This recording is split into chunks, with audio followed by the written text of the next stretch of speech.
I kind of wanted to share the story of how I got into Bitcoin and blockchain. I remember I was working at an ad agency then, back in 2010 to 2011. I think I read a Wired article about a group of crypto anarchists who were writing about Bitcoin and its magic internet money. And I was like, what is this? Is this for real? Is this a total scam? And then all these memes started coming out, like Dogecoin and Doge and all that stuff. And I found myself, I seriously can't tell.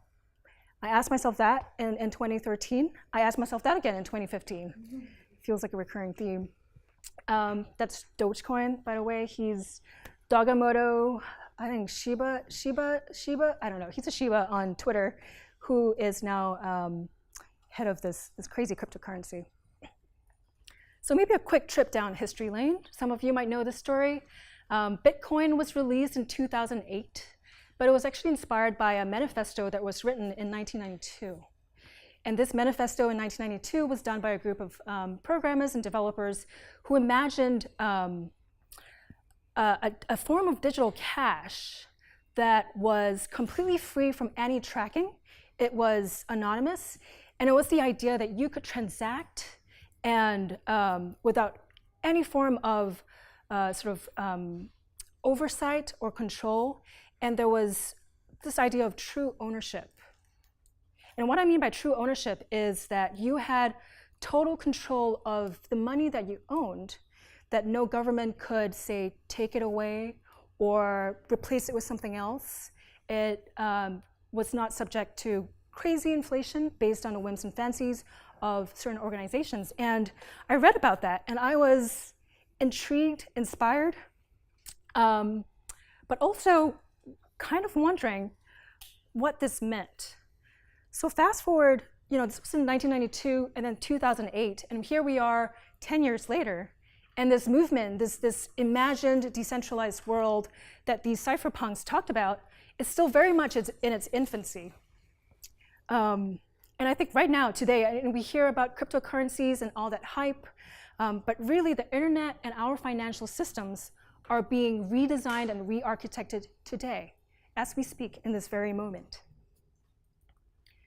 And I think the reason why I'm here talking to you and being invested in this and why you're here is that I think design has a huge role to play in this movement, and I'll share more why. But I think in anything, designers come in and designers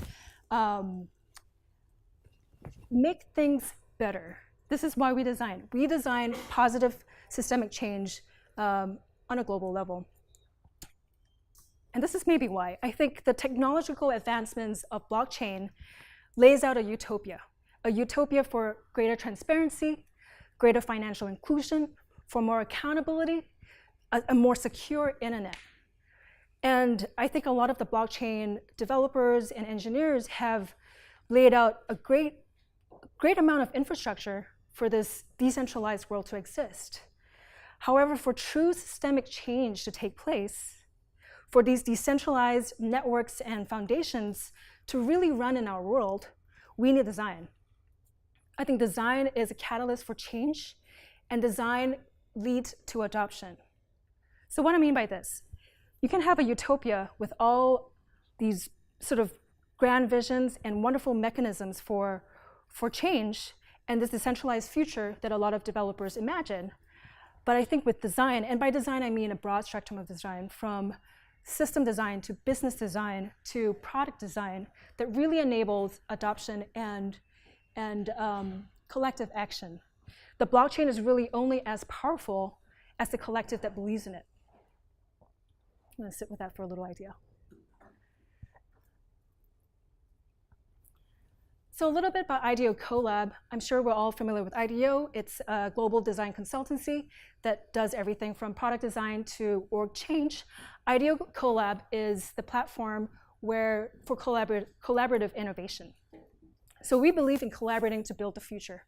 And I think we believe that these decentralized networks and emerging technology, those technologies that enable systemic change, requires collaboration on many levels, from organizations to startups to academia. And I'll share a little bit more about the strategy of the venture ecosystem that we're building at IDEO CoLab. We're pretty new. We've been around for maybe 3 years. To start, we have the R&D studio, which is an incubation engine to explore the future. We build about 200 plus prototypes a year, bringing in 60 fellows from both corporate and academia. Our corporate members include Fortune 500 companies, including NASDAQ, Citi Ventures, Ford, to fellows that we recruit from academia, including folks like from Stanford or MIT or CCA over here. Any CCA fellows? No? They're pretty popular here.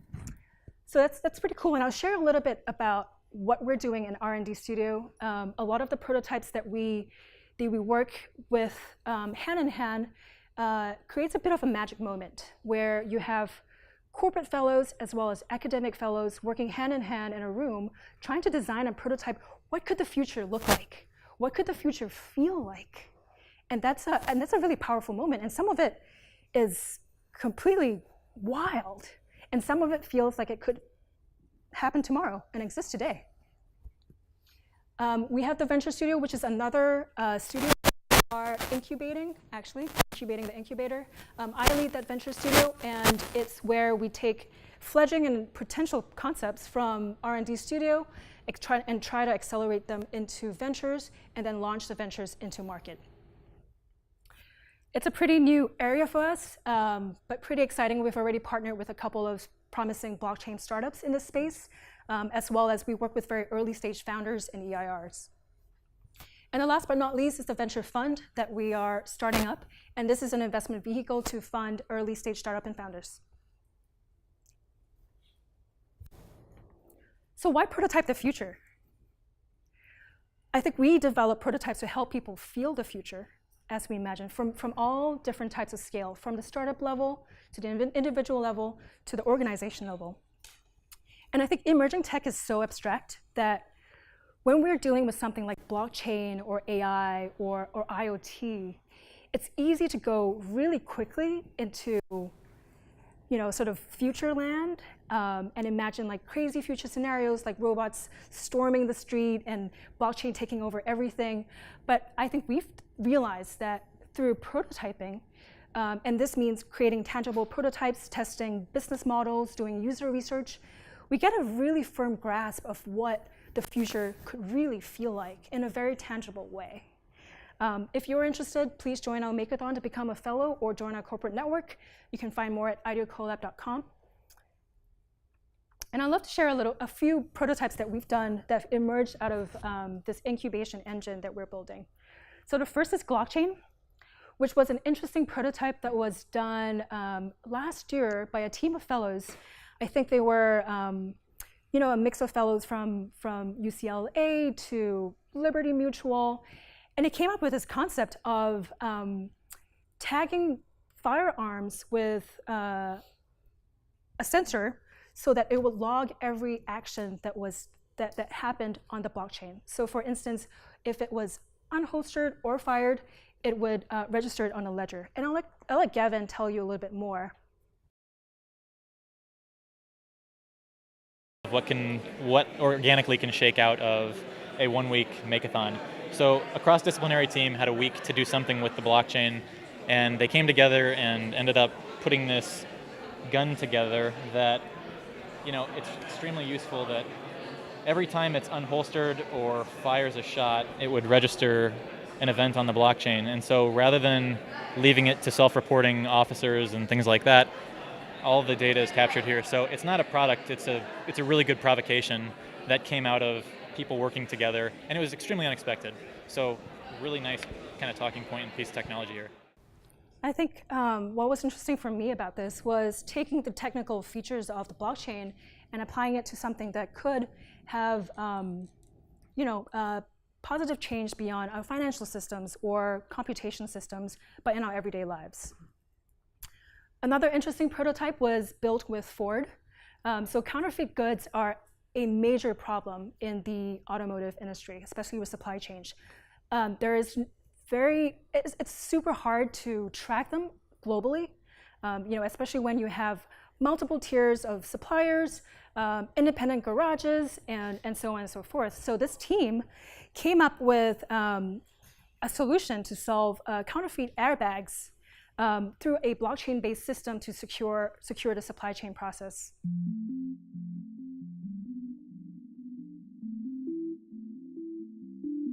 My name's Rob Sieg. I'm a two-time IDEO CoLab fellow.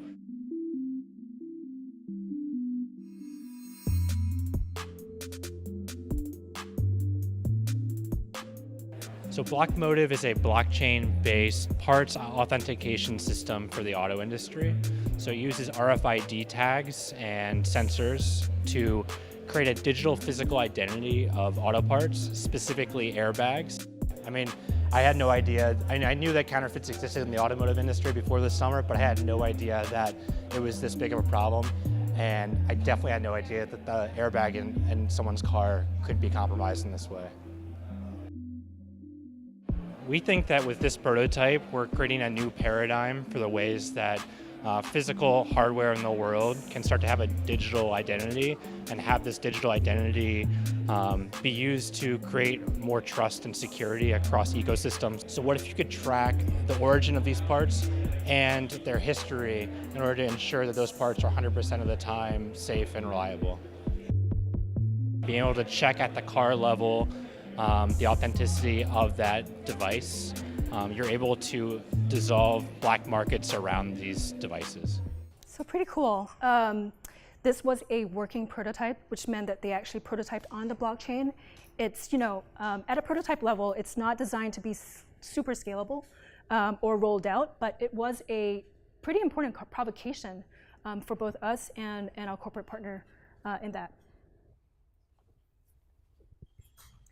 So about Venture Studio, apart from working with very early stage ideas in the incubation engine, we also work with very early stage founders and startups. As I mentioned, this is primarily through our Startup in Residence program.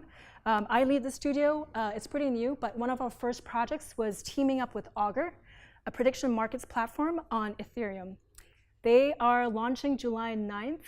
This is one of the most complex dApps, I think, to be launched to date. So we're all really excited. They were with us, I think, in summer 2017, so a year ago, and we worked with them to redesign the UX and UI for trading, market creation, and reporting. What a prediction markets platform is, and to be honest, I wasn't super familiar with it until I worked on this project, is that anyone, anywhere can create a market based on anything.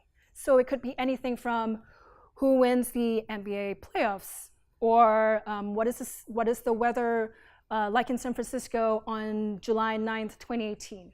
You can create a market and have people bid on the different outcomes that come out of it. So it's pretty cool, July 9th. And you can actually look it up on testnet at dev.augur.net. It is live and totally open source, so feel free to jump in. Another area that we look at is crypto collectibles and NFTs. How many of you have heard of CryptoKitties? Pretty crazy, yes. This wild sort of phenomena that happened. Are you from CryptoKitties? No, I was gonna say. I was just telling her about Okay, perfect. So there were these internet cats that just spun out of control. They launched on the Ethereum network and then promptly jammed the entire network and kind of went wild. So I think we have a thesis that sort of very enduring and delightful experiences can really accelerate the adoption. And CryptoKitties is a perfect example of that.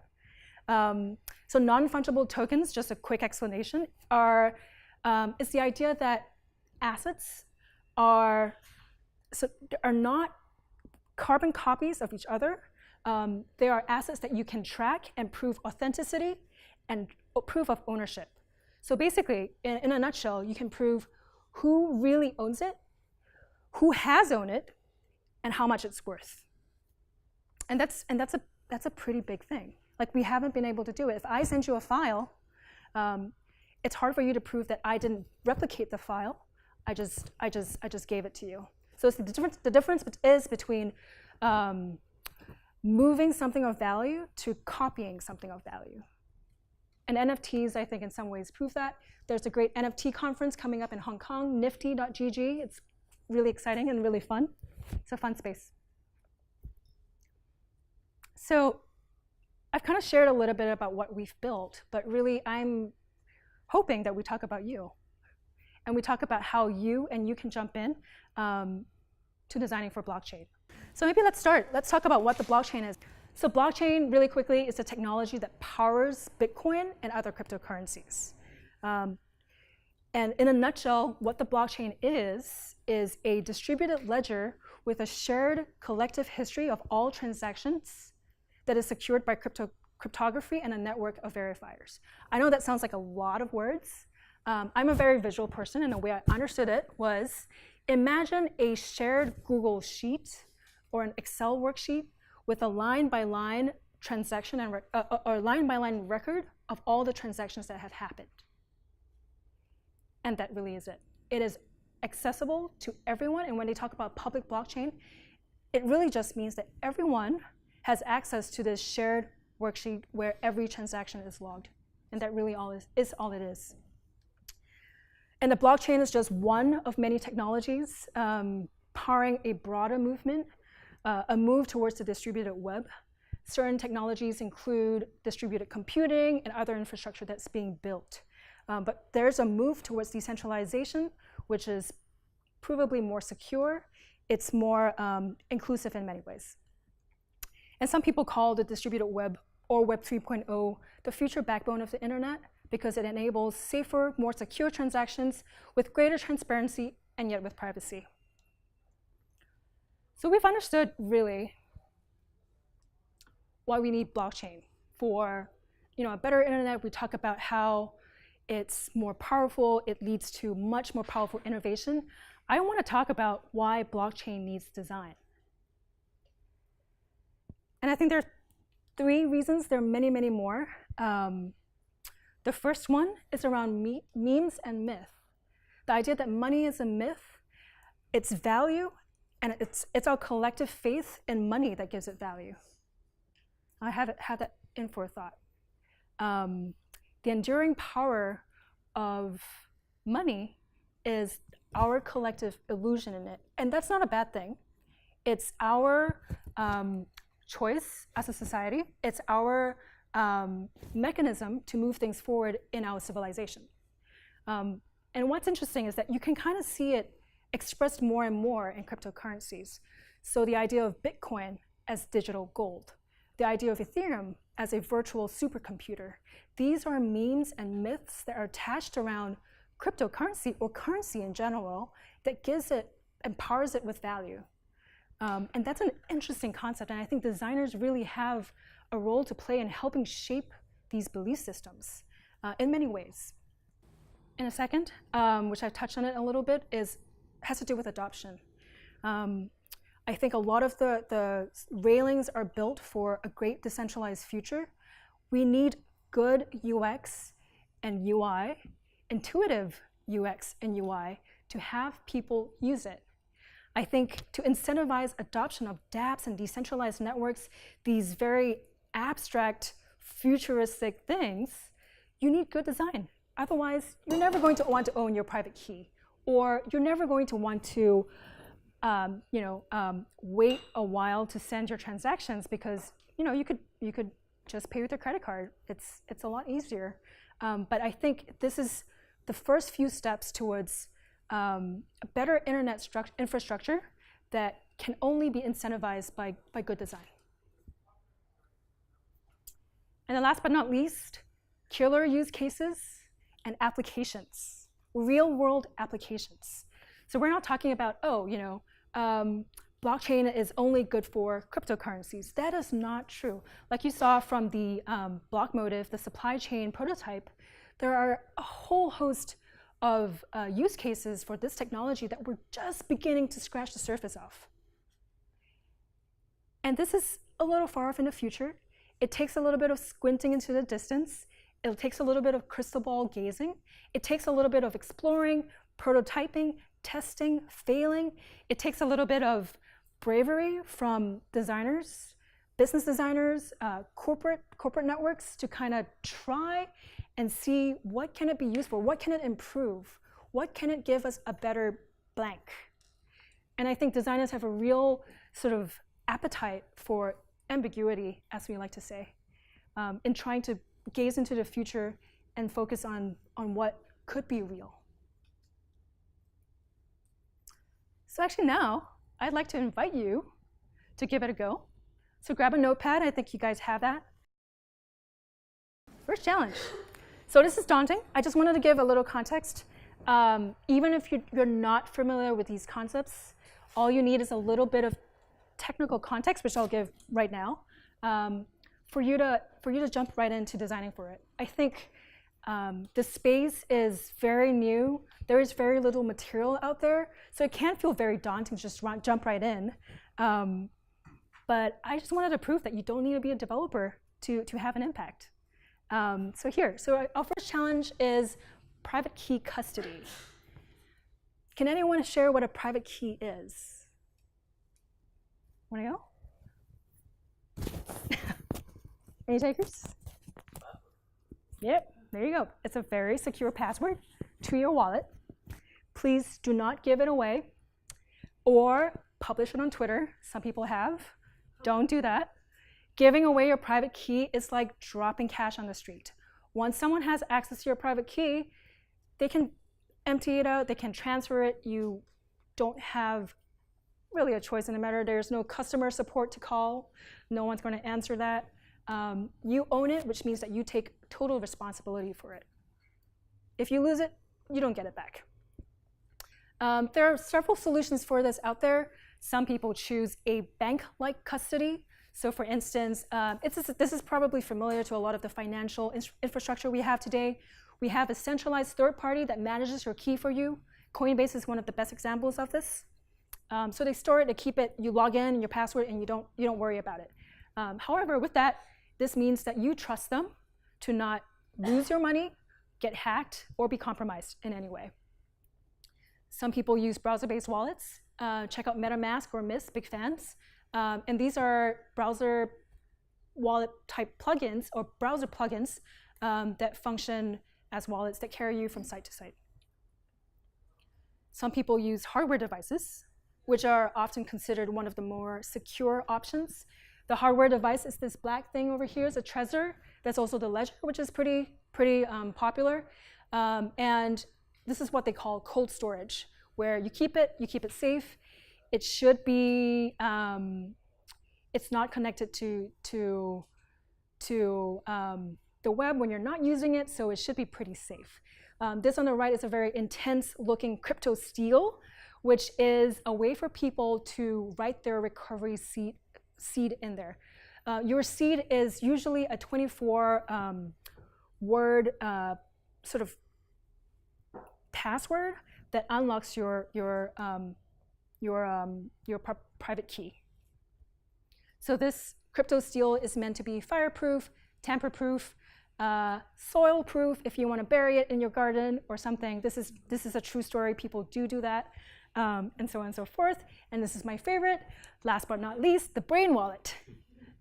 I have spoken to a couple of, I guess I lovingly call them my crypto nerds, who say, how do you store your private keys? And they're like, it's in my brain. And I'm like, okay, that's probably pretty safe. No one can take it away from you, but it's probably the first place where I'll lose it, personally.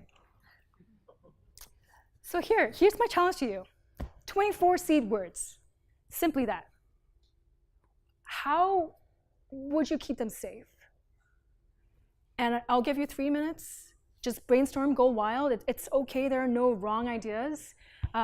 Brainstorm rules, 1 idea per post-it. Go for quantity, so just keep going. It's great if it comes with a little sketch. That's awesome too. These are some inspiration. These are some ways that people do it already. So the idea of fractional custody is that you take 24 words, you splice them up, you send one to your mom, you send one to your best friend, you send one to a security box in a bank somewhere, and so on.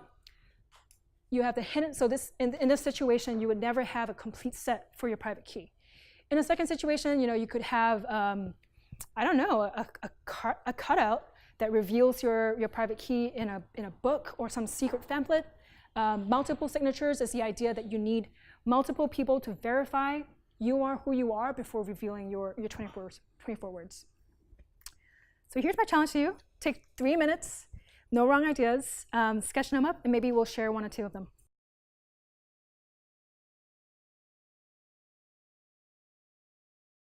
All right. Would anyone like to share? There are no wrong ideas. Go ahead, Hannah. Put it in a bottle and throw it in the ocean. Yes, I like that. Wait, oh, how do you find it later? You don't. You don't. But it's safe. See, X marks the spot. You gotta throw it in the ocean. Okay, go. Yeah, comes to your mom. What if your mom loses it? Yeah. So the second challenge is a public address. So a public address, in very, very simplified terms, is sort of the address, or it's kind of like an email address that people who want to send money to you will send a transaction to. So for instance, this is how it looks like today. You could send 0.048 BTC, which is a very generous birthday gift, to this Bitcoin address, which is Jesse's Bitcoin address. So the address today looks like this. And I'm not kidding.